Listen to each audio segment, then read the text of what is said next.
একটি অসম্ভব শক্তিশালী অদৃশ্য দেওয়াল আপনার জন্য অপেক্ষা করছে, যেটি ভেদ করে যেতে খুব কষ্ট হবে। কাজে কেয়ারফুল, এখন থেকে সাবধান হতে হবে।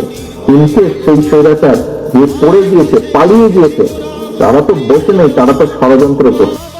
নেতার নির্দেশ নেতা দিয়ে দিছেন, তার কাছে অবশ্যই খবর আছে, তাই সে আমাদেরকে জানাইছেন। বিএনপির প্রত্যেকটা কর্মীর কাছে 4 আগস্ট 5 আগস্ট কঠিন দাব পারাইছি। তার আগের কাহিনী তো আরো ভয়ঙ্কর, সেটা আমাদের কারো অজানা না। আমরা টিভির খবর দেখি নাই, অনলাইনের খবর দেখতে পারি নাই, নেট বন্ধ। যা দেখার এই 2 চোখ দিয়া সামনাসামনি দেখছি। তখন মনে মনে চিন্তা করছি যে রাজপথে থাকলেও মারা যাব, আর বাসায় গিয়ে যদি 10 হাত মাড়ির নিচে থাকি, সেটা তো তারা বলেই দিয়েছে, খুঁজে খুঁজে বিচারের আওতায় নেবে, আয়নাঘরে বন্দি করবে, ক্রস ফায়ার দিবে, এটাই আমাদের ভবিষ্যৎ। তখন চিন্তা করছি, রাখে আল্লাহ মা রেখে, ভরসা তার উপরে, হয় বেঁচে থাকবো নয় পর উপরে চলে যাব।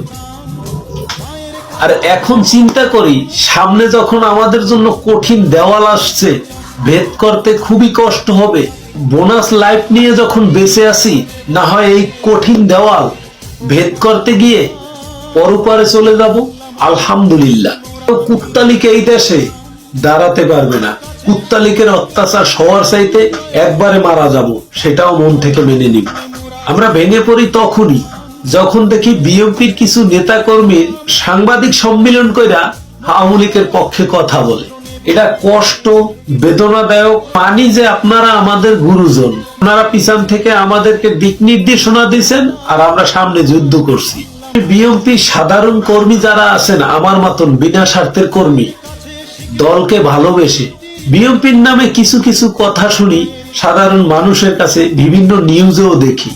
ছাত্র দল, জাতীয়বাদী দল, বিএনপির নাম ভাঙিয়ে, হোক সে বিএনপি অথবা হোক আওয়ামী লীগ, কিন্তু বিএনপির নাম ভাঙিয়ে যদি কেউ কোনো জায়গায় 2 টাকা চাঁদা চায়, অথবা কোনো দুর্ব্যবহার করে, অথবা কোনো জায়গায় ক্ষমতা দেখায়, নিজের হাতের মোবাইলটাকে একটু কাজে খাটান, ভিডিও করেন, আর সেগুলা ল্যাম্পলাইটে নিয়ে আসেন, তাহলেই তাদের বিচার করা সম্ভব। আমি নিজেও বিএনপির একজন কর্মী, তাই বলে যে বিএনপির ভুল সেটাকে ভুল বলবো না, ওই লোক আমি না।